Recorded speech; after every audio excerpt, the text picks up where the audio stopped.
сәлеметсіздер ме оқушылар? Бүгінгі телесабағымызды бастайық. Балалар, біз бүгінгі сабақта белгімен байланысты тапсырмаларды орындаймыз. Енді барлығымыз экранға назар аударайық. Бір сараның екі жейде үш шалбары бар болса, неше түрмен парлап киеді? А 5, Б 8, В 6.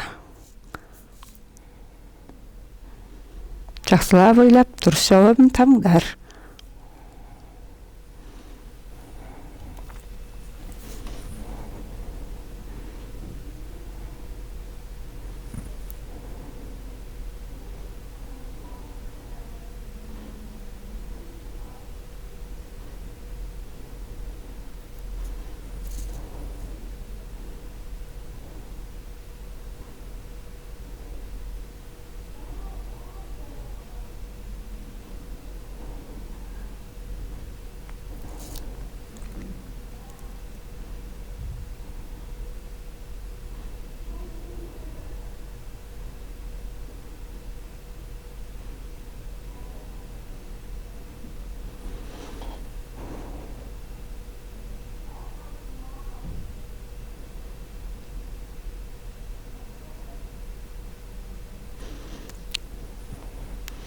Б деген жауапты белгілеген балалар. Бір смайлик алды. 2. 1, 2, 3, 4 цифрлары арқылы екі таңбалы қанша сан құрастыруға болады? Цифр қайталанбайды дегенді ескереміз. А 5, Б 8, В 6.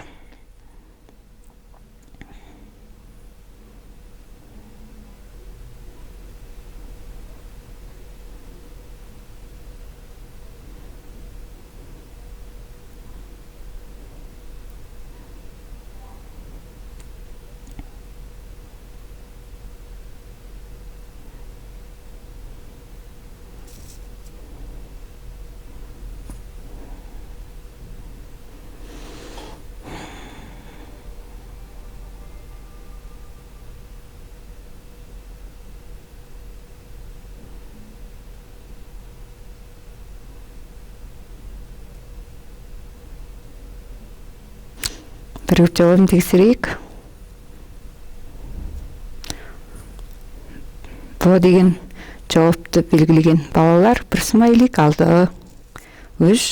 Кестеге белгілеген берілімнің санын табыңдар. Алғашқы тізімде неше рет қайталанған?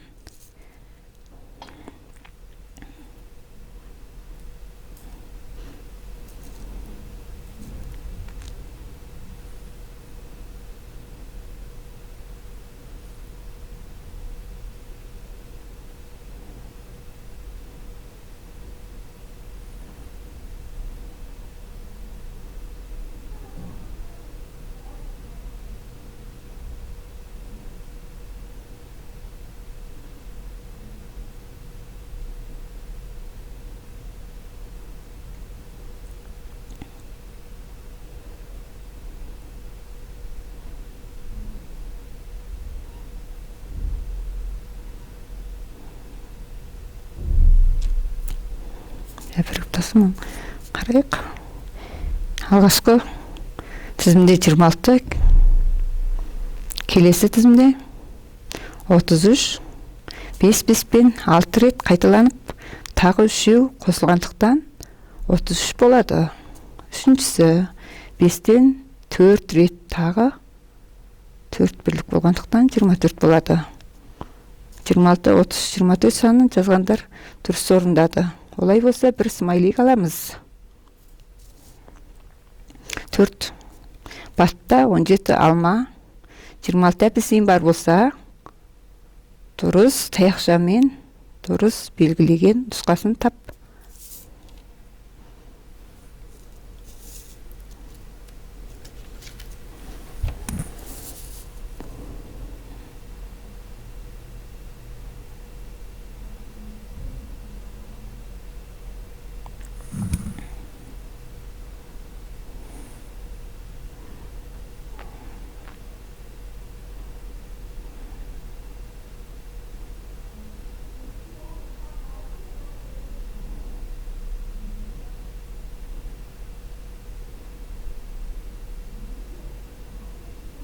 алма 3, 5, 15, оған 2-ні қосқанда 17 болады.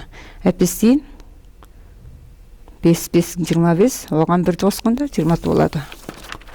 Олай болса, бұл жауабын бірге тексерейік. Мұнда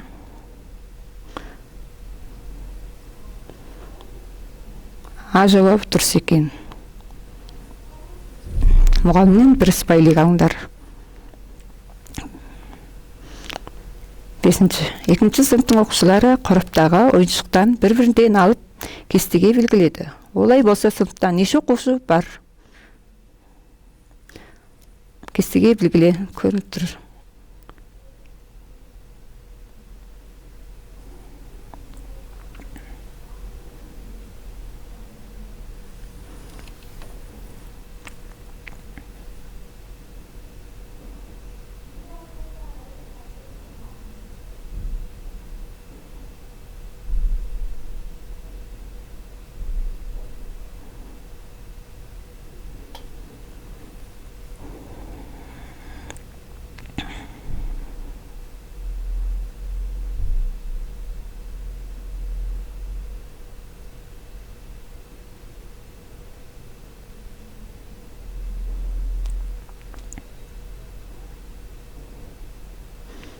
Топ 8, машина 9, ұшақ 7.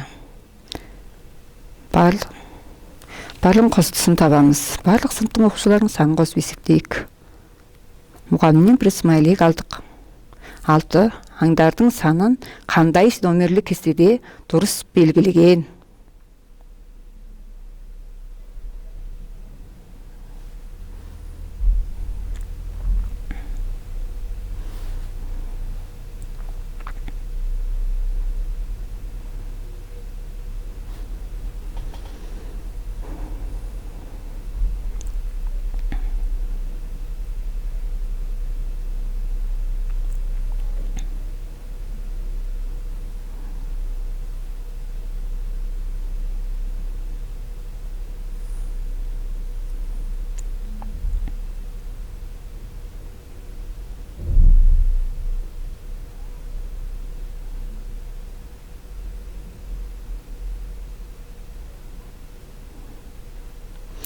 Бірігіп жауабын тексерейік. Бұл жауабым белгілеген оқушылар өте жақсы дұрыс орындандар. 7. Екі жемісті дөңгелекпен белгілеген болса, әр жемістің санын табыңдар.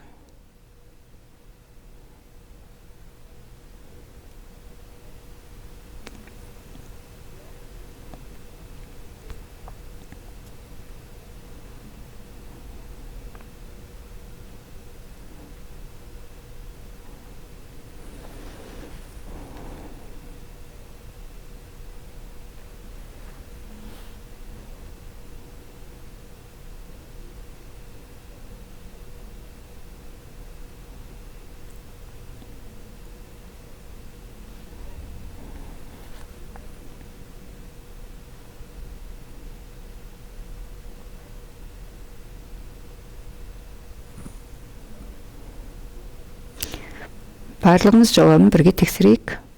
Алма 6 дөңгелек болғандықтан 6-ны 2-мен көбейтсек 12 болады. Апельсин 7 дөңгелек болғандықтан 7-ні 2-мен көбейтсек 14 болады. Қарбыз 5 дөңгелек болғандықтан 5-ті 2-мен көбейтсек 10 болады. Тапсырым. Алма 12, апельсин 14, қарбыз 10 екен. Тапсырманы дұрыс орындаған оқушылар мұғалімнен бір смайлик алды. 8. Баттың тобының санын суретті диаграммен көрсеткен. Олай болса, бір топты неше дөңгелекпен бейнелеген? Аны оттардың топтарының санын суретті диаграммен бейнелеңдер.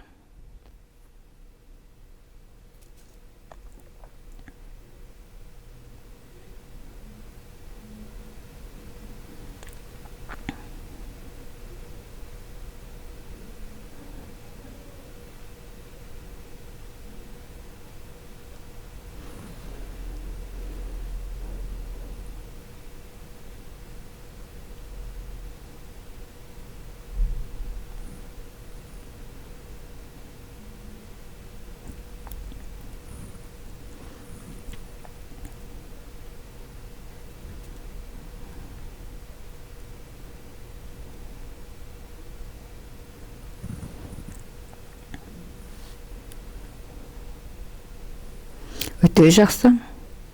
Бір дөңгелек екі топқа тең болғандықтан 8 дөңгелекпен бейнеленіпті. Ал анудың 12 тобы бар. Мұнда бір дөңгелек екі топқа тең болғандықтан неше дөңгелек болған? 6 тобы бар екен. 15 тақсан екен. Ойланып отырып белгілеңдер. 7 дөңгелек және жарты дөңгелекпен бейнеленген. Суретті диаграмманы бейнелегендіктен 8-ші тапсырманы дұрыс орындаған мұғалім бір смайлик алады. 9. Төртбұрыш бейнемен неше аңды бейнелеген? Алғаш кестеде мысық 25, ит 30, балық 15. Екінші қатарда суретті диаграмма бар екен. Олай болса, бір төртбұрышты неше аңды бейнелегенін табайық.